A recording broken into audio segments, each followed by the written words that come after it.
Hello. Haven't recorded for a while, for 2 weeks, I think. Also, it's very early morning, which is interesting because I never do it in the morning. But for some reason, I was like, I don't know. I haven't even had my coffee yet. I haven't gone outside. Also, it's a bit like cloudy sky. I think it's about to rain, which is interesting because we had a very heat, like heat fuel summer so far. And also, I'm not getting a lot of sleep recently. Like I really want to, but like my body's too wrung out to relax. When you're kind of so tired that you can't let go. And also I have ran like long distance yesterday, longer than I usually do by like 20-30% minimum, and yeah, that was an experience. And I can feel my body still holding the tiredness. And unfortunately, it's not the kind of tiredness you can shake off easily. It's not the kind of thing that you can get rid of easily. You just gotta wait for a few days until it passes.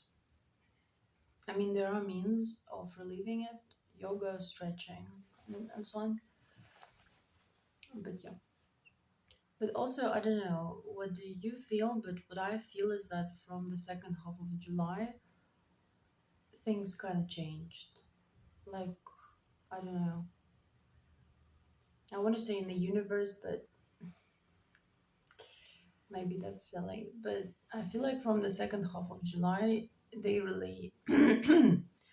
From the second half of July, something happened.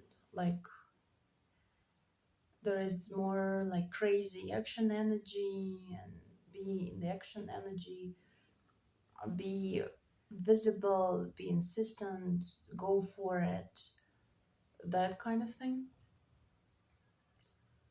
And I personally have this lingering feeling that the pieces of the puzzle are kind of coming together, even though I don't know what kind of puzzle we're talking about. But I don't know, I'm like the things I thought were impossible in April, I'm kind of feeling are possible now. Like the things, the version of myself that was so far away still in February, March feels kind of right on the doorstep. I literally feel like I can do the things that I wanted to. And I didn't feel it for the first months of the year. I wanted it, but I didn't feel I could. Like, it's a weird feeling. Like you kind of resist, you want something very badly, but at the same time you're afraid of it and you don't feel you can. You want to reach a destination and you're walking, but you feel like it's so far off that you'll never reach it. Like you're covering distance, you're kind of like covering it and covering it and covering it every day, but you don't feel like you will ever reach it. You feel like you'll ever be forever be walking. It's a bit like a wall in the marathon running, I think. Like people say I hit a wall, and I hit a wall kind of in the beginning, or like in the 30-40%. And now we're at 60-70% or something, but that's just my estimation of it. But I don't know, I do feel like things are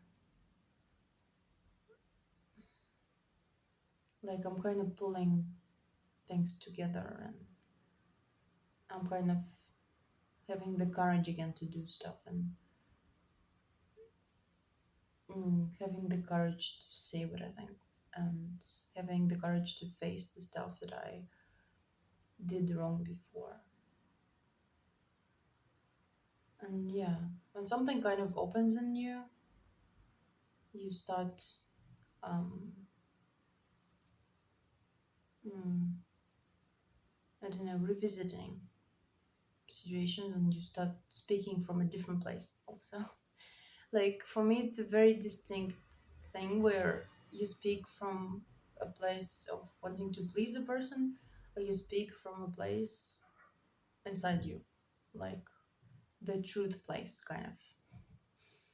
And so often in conversations, I wanted to say one thing, which was the truth or my truth, or the thing inside me was speaking it. And I did say something else. I did say what I didn't mean, what I didn't think. That I wanted to please the person, I didn't want to offend them. I didn't want to speak from that place. Or I was too insecure, or I was too afraid, or I was too small, or I was too this, too that, to actually say the thing.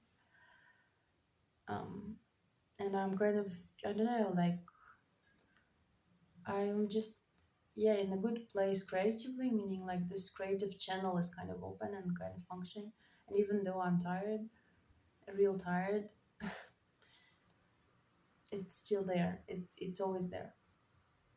You know, remember how in Fleabag she says, on the question of the psychologist or psychologist, I think, do you have any friends? And she's like, yeah, they're always there. So that's how I feel about my creativity at the moment. It's always there. It's always here. Um, you know, I don't know. I'm kind of looking at myself. Holy hell, what the fuck happened again? But yeah, I've said it multiple times, but I just decided to record the videos this year because I wanted to see the evidence. I wanted to see the evidence of what was happening to me. I wanted to see my face. I wanted to see my body. I wanted to see me speaking. Not so much to listen to what I was saying. I just wanted to look at myself and to have solid proof that something happened in my life, you know, that I took off on some kind of journey and that I made it at least to the halfway or like a bit halfway point. I wanted to know that it was real. It was not in my imagination. I didn't just think I changed. I didn't just think something changed. I didn't just think I spoke differently. I thought differently. I wrote differently.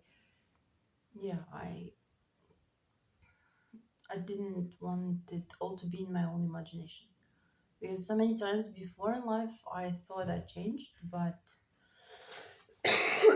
sorry, I thought I changed, but I didn't have any proof. And my writing in my journals are not so much proof because your imagination is not that reliable.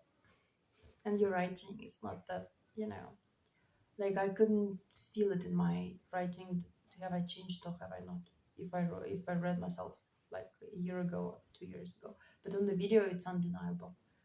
I'm looking and I'm, you know, listening, and yeah, something's happening. Even though it still feels like it kind of doesn't. But as I was saying in one of the previous ones, I still have my desires, but I don't have this need, this urgent need to have it. And I'm moving, I'm living, I'm trying to feel every moment that is happening. I'm trying to be present for everything. Like if I have a creative urge or a creative window, I'm present. I'm trying to be present inside it. If I'm running, I'm trying to be present. If I'm having a conversation, I'm trying to be present.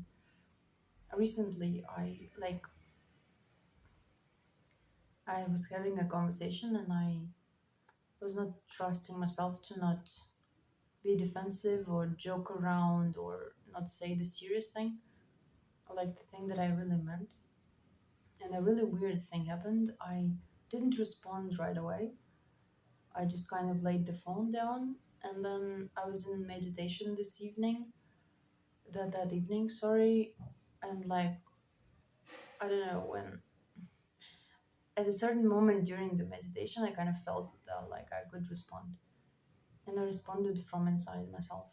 I just responded from the truth, from the place of truth. Mm, it's a very weird thing, but so certain conversations you cannot have if you're lying, or I don't know, like the person can feel it. I think the person can, like specific people, can feel if you're lying to them, and if most of all you're lying to yourself. If you're being defensive, if you're being jokey, if you're being like diluting the question, or like dodging the question, or redirecting the question, or like saying what you think they want to hear. Like some people are very sensitive towards it, and they can sense your bullshit from a mile away. And I think that person could sense my bullshit if I said some bullshit. But I didn't want to say the bullshit, I wanted to say something real. I don't know, I'm kind of thinking about these topics a lot recently, that like it's hard to be real, actually. For me at least, it's hard to say what you mean. It's hard to say what you think. It's hard to be vulnerable. It's hard to be present. You just want to hide behind something. It's hard to be honest. It's very hard to be honest. If you've ever had like an honest, a real honest conversation in a relationship, you know how hard it is. Because you don't want to upset the person. You don't want to push them away. Or if you've ever looked honestly at your creative work, you know how hard it is, because it's not perfect, and it's not the way you expected, and it's not the way you hoped, and it's not as good as you think. And you gotta be honest with it. You gotta be honest about it. Honesty is very hard. Saying what you think is very hard. But I don't know, I could sense like my body kind of speaking. I would say, and coming up with an answer, and so I gave an answer. But yeah, it's a practice to actually speak from yourself, from the hidden part of yourself that speaks the truth. And I somehow kind of think that maybe not even many people ever find it, that part. Not many people speak from it, actually. They kind of speak from what they were taught, what their parents thought, what their bosses thought, what people said about them, what is what their favorite artist thinks, what society told them, or what is the stereotype. Like they don't access that part of themselves, which is, the truth telling part, the part that really knows what they're supposed to do, where they're supposed to go. They're kind of speaking from level below that. And I also am, because as any person, I have like a real life, like mundane life. And also, in not all the conversations you have to speak from that place.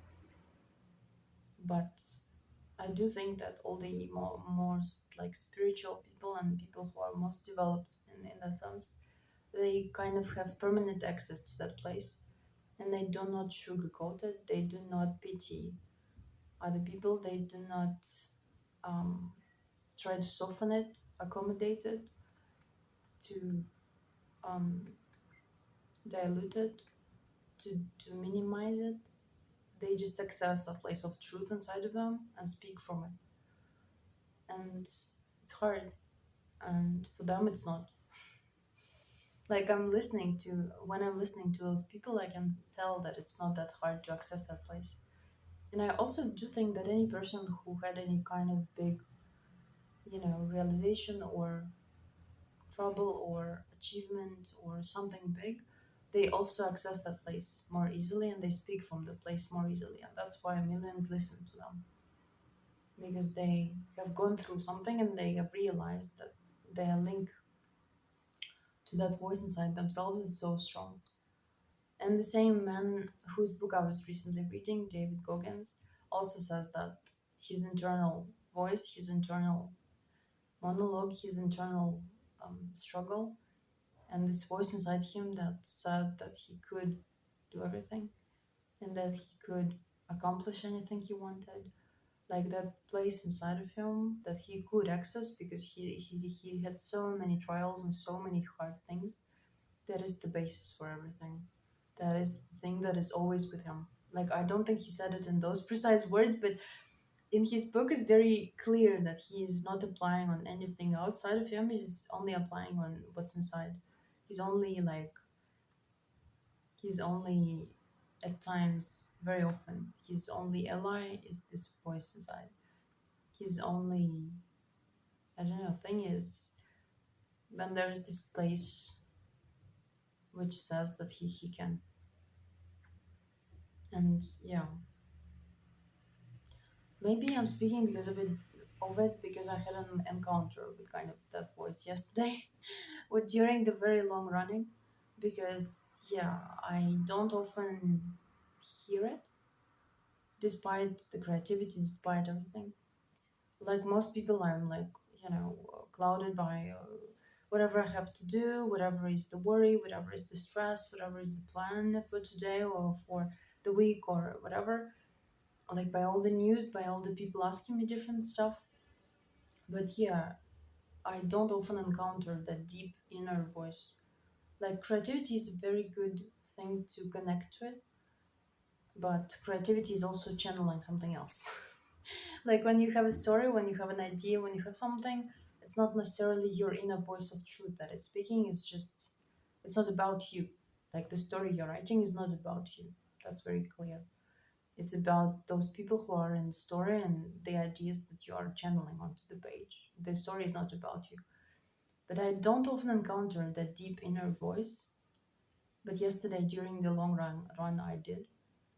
And yeah, I don't like know if I should describe it because people would probably think I'm crazy, but it's just that thing inside you that is kind of switched on in the moments of trial, in the moments of hardship.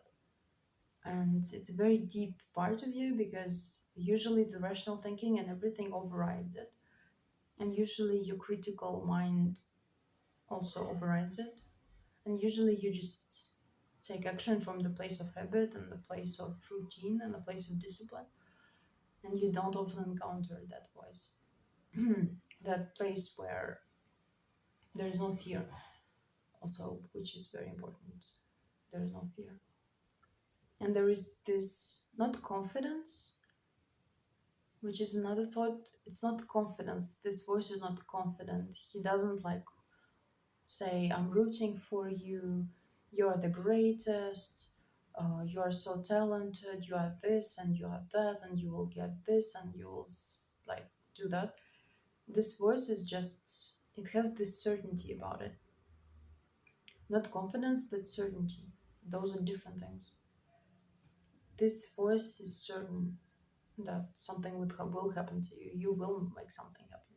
He doesn't say when, he doesn't say how, he doesn't say will it be hard or very hard or difficult or almost impossible, but there is this certainty about it. There is this certainty that you can do the things that you want to do.